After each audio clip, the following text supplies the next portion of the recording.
Hey, beautiful, amazing people. So I guess I'll give it a minute or two to see if people come on.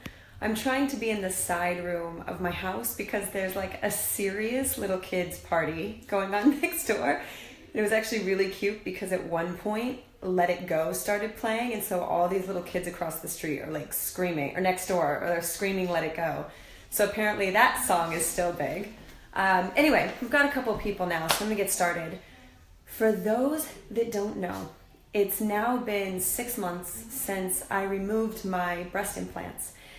And to tell you the difference in my health, in my energy, I was right. And I'm very lucky that my general practitioner, my doctor here in Brooklyn, who is the one that prescribed my medications, my MRIs, my ultrasounds, all of that stuff. And I wouldn't say that she believed that breast implants could make someone sick, but she did agree that we checked everything that we could check last summer. And because I was having physical pain, I did have 2 different plastic surgeons tell me that my implant was pressing on nerves, so that was a fact. So I knew no matter what that, even aside from all my other symptoms, that the nerve pain I was getting in my left arm was for sure from my breast implants. So that's really all I needed to know to get the breast implants removed. Now, if you Google breast implant illness, it was on the cover of New York Times this week. It's been in multiple newscasts, interviews, radio stations. This is a very real thing. And of course, the industry is saying that it's safe and it doesn't really happen. But even if you go to Mentor, which is the kind of implant I had, if you go to their website, you can actually see, first of all, that they only have studies for 10 years.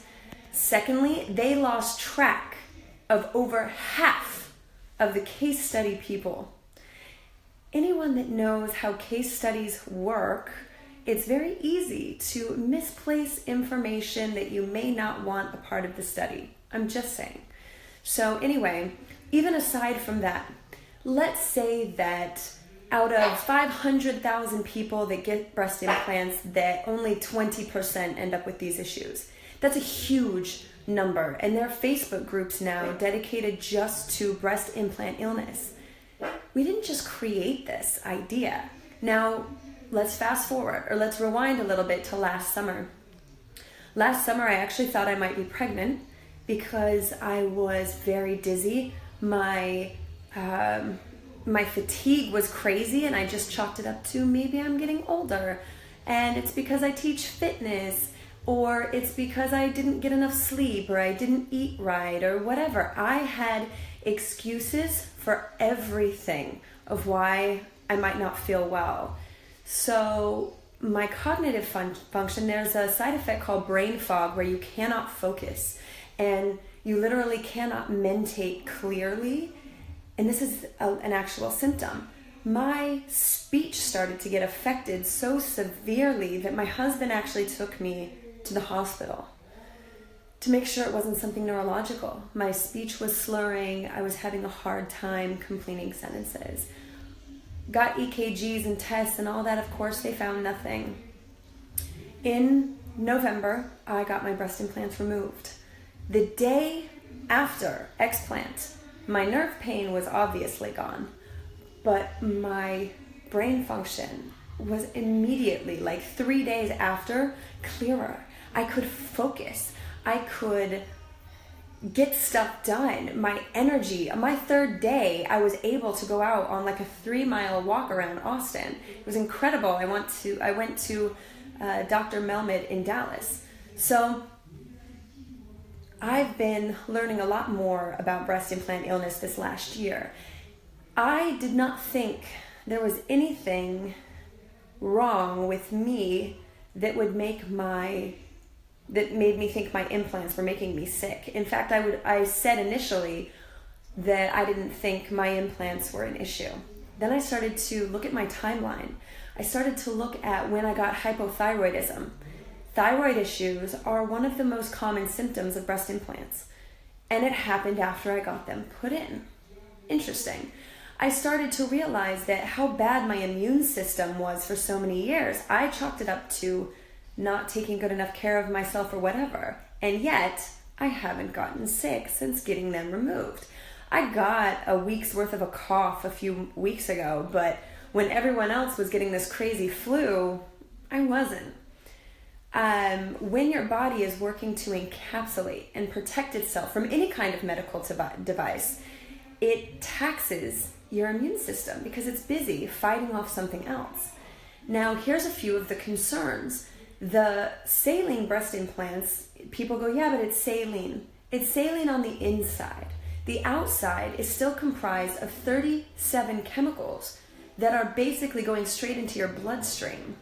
And if you're advised to not drink from a plastic water bottle that's been sitting in a hot car, what do you think would happen with 40 plus chemicals in a hot body? Especially because I do fitness for a living. So, needless to say, since getting my implants removed, I feel incredible.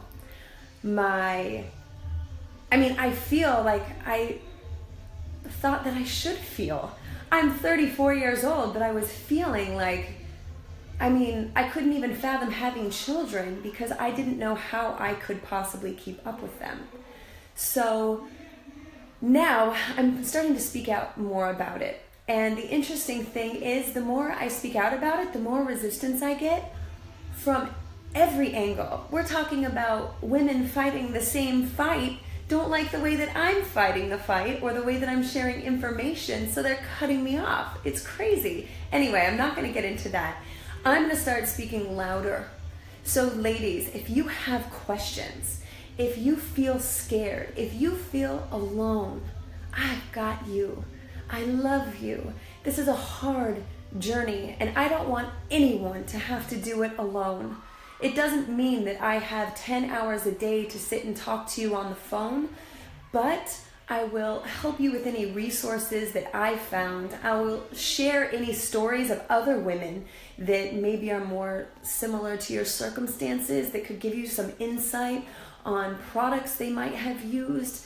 At the end of the day, all that any of us want is to feel okay, to not feel like we're dying. Because I will tell you, for someone that had these breast implants, I felt like I was dying. I didn't show that stuff on Facebook. I didn't show that stuff in my classes. But you guys, there were days that before going to teach my fitness classes, I was on the floor in tears because I didn't know how I was going to do it. But there were so many people dependent on me to pull it together that I always did. And I'm going to do the same thing right now for any women that are looking to get implants. There's other technologies now. You don't need implants, and you don't need to change your body. You're perfect. If you find and do the internal work to get that beauty that you have, then you don't have to alter the body. There's other ways. There's other options. But I promise you, from someone that had implants for 15 years, they don't make you happy. And on the days you're insecure, they don't give you security. They give you cleavage. And if that's the depth of all that you have, then by all means, get implants, because people know that smoking causes cancer and it doesn't stop them from smoking. They need it. So if you need it to that degree, I will not stand in your way, but I will be here to give you resources so that you actually know what you're getting into. A lot of people don't know what they're getting into. Do you know that if you've got a gene mutation called MTFHR, you are far more likely to get insanely ill? You may not even know that you have that gene, but when you go to get implants, they're not testing you for it. That's absurd to me. How, if we know a woman with a certain gene mutation is going to get ill, why are we not testing, at least for the gene mutation, at the plastic surgeon's office or sending for test results so that we're educated? Ladies, gentlemen, do not just assume that the information that you're getting is accurate. You are your own champion. You've got to do research. When something sounds like there's nothing that could possibly be wrong with it, but it's cutting into your body, it is ripping the muscle off of your rib cage to insert a 40 chemical plastic bag under your muscle, and there can't be anything wrong with it. And you're eating organic and you're doing all of this stuff to heal from the inside out, just to put in all those chemicals that are going to sit there forever. I'm just saying, go to the manufacturer's website, read the case studies. 1 in 3 women almost will have an additional surgery their first year because of complications or because of capsular contracture, which is when the scar tissue squeezes everything super, super tight and it's painful. Guys, that's not covered. So you could go pay $5,000 for breast implants to get capsular contracture, so you have to go in for another surgery, and they tell you you need them replaced in 8 to 10 years. The manufacturer tells you that. So you know you're having another surgery down the road if nothing else happens. But by year 10, the likelihood that you will have a rupture or need them to be replaced, right? After year 10 goes up to 80% if you follow their metrics. And yet there's no studies past 10 years. You really want to put something in your body that hasn't even had studies for longer than 10 years? Just Google breast implant illness, breast implants, and ACL, AC, it's a certain type of lymphoma. If you check the cover of the Times this week, there's a story of a woman who just got a mastectomy, beat cancer, got implants, and the implants gave her this rare lymphoma. Does it mean it's giving it to all women? No. But this is making a lot of women very, very, very sick. And there is no form of vanity that is worth being ill, I assure you. If it would have come down to taking off my right arm to feel the way that I do now compared to the road that I was going down, I would tell you to take it. Because I felt like I couldn't really get out of bed, that I couldn't enjoy my amazing husband who's been so supportive. And men, you have to do better. And I know a lot of you are, and I appreciate the ones that are, but our women are dying, and a lot of them are dying for you.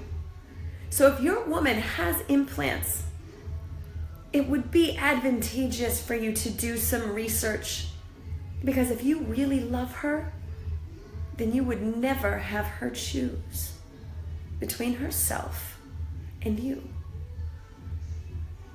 So I don't even know what else I'm saying. But I wanted to share with you guys, it's been 6 months. My chest is filled out. I can wear like cute little bras. I'm very lucky. I'm lucky that I have such a supportive husband. There are so many women whose husbands have literally told them if they take out their implants, they're leaving them. Can you imagine? I say good riddance in all of the fear and sorrow and pain. Take it from someone that's on their second marriage. Sometimes that's the best thing that can ever happen to you. It was for me. So the universe can dish out some hard lessons sometimes. It's all about your relationship to the story, your interpretation of the experiences. Let the sadness come, let the anger come, but don't hold on to it in your body. You've been through enough. I love you so endlessly. I'm going to put videos on YouTube as I find more information, as I do more interviews. So if you know someone with implants, send them my way. I'm just here to share. If you have implants and you're not sick, congratulations. That's wonderful. But there's a lot of us that are.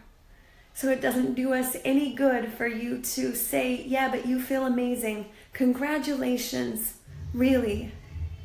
But for those that don't feel amazing, it's like the end of the world. So have some compassion. I'm not here to draw a line in the sand of women with implants versus women without. But I am here to challenge the fitness industry. One that I have become very involved in. One that pretty much is standard to have breast implants. If you're going to be a bikini competitor, you have to have implants if you want to win. What are we teaching our women? Thank you guys so much. Have an incredible weekend. And thank you, Dr. Ed Melmed in Dallas. Thank you, Janet at the desk. I appreciate you guys. Thank you for everyone that contributed to my GoFundMe, for the private donors that hit me up in the background. I mean, we sold our car. We sold anything of value for this surgery to happen. And for me to remove my breast implants with a skilled and experienced surgeon cost me almost $10,000, and I had to go to Texas to do it. For me to have it done in New York City would have cost me $17,000. So ask yourself, is it worth it?